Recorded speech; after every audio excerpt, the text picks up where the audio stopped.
Hello, this is Catherine Dubberly, the Answer Lady. I'm a big fan of Kiss Looms. I greatly enjoy mine, and I am cooperating with Kelly at Kiss Looms to make you a playlist of all the basic techniques that you might ever want to know on all of the looms. So welcome and enjoy.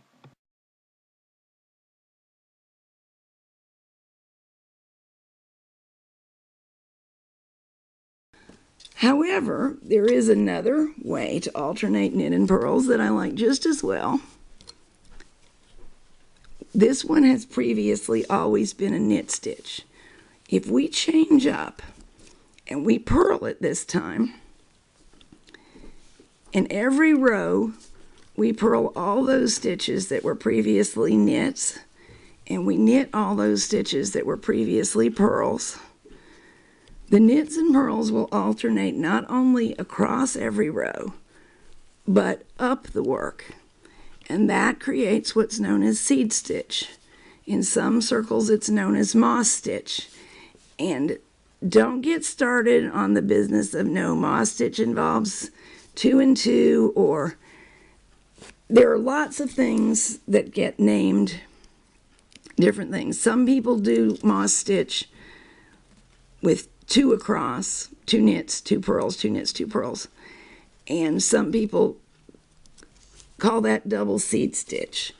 And there's something called double moss stitch in most circles, which is 2 rows of the same as well as 2 stitches of the same. That's fine. There's nothing wrong with whatever you are accustomed to calling it. What bothers me is when people believe that there is a divine edict on the subject. It's just a cultural variation. Whoops, that should have been 4 seed stitch. That should have been a knit, sorry. In some places, a stitch will gather a certain name.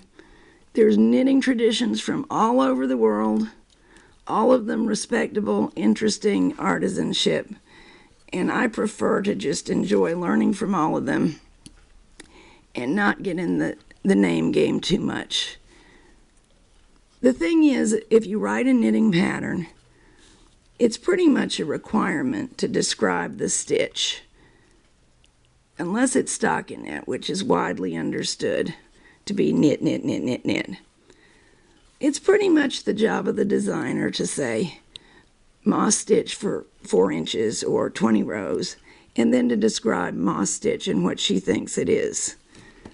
Because there are so many variations worldwide, and we want to follow her pattern and get the look she's got in mind. So if your grandmother said that what I'm doing was pebble stitch or something, don't run home and tell Grandma that Catherine said she's wrong. She's not wrong. It's just a different nomenclature. All right, look down here and we'll identify them. I knitted, purled. So this time I'm going to purl, knit, knit.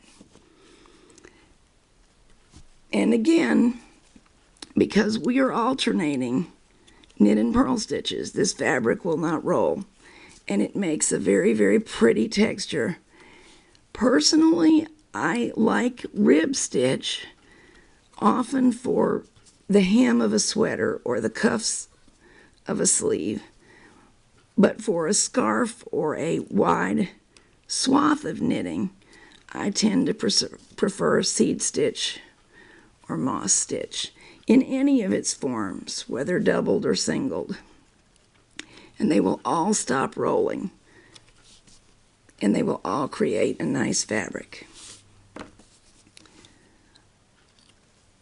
Let's do one more row of seed stitch.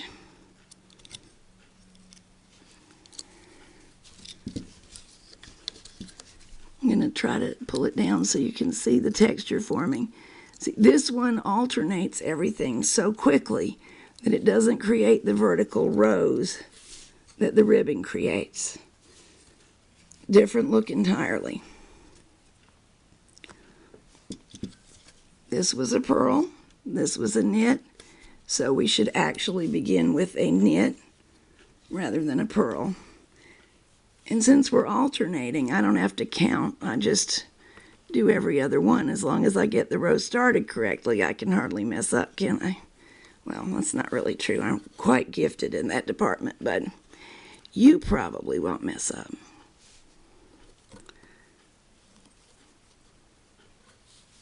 This is a purl.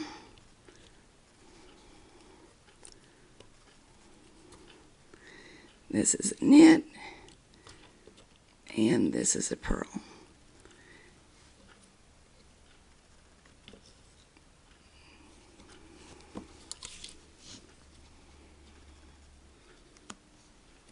We'll knit these over. And now let's discuss one more completely alternating knit and purl stitch method in the next video.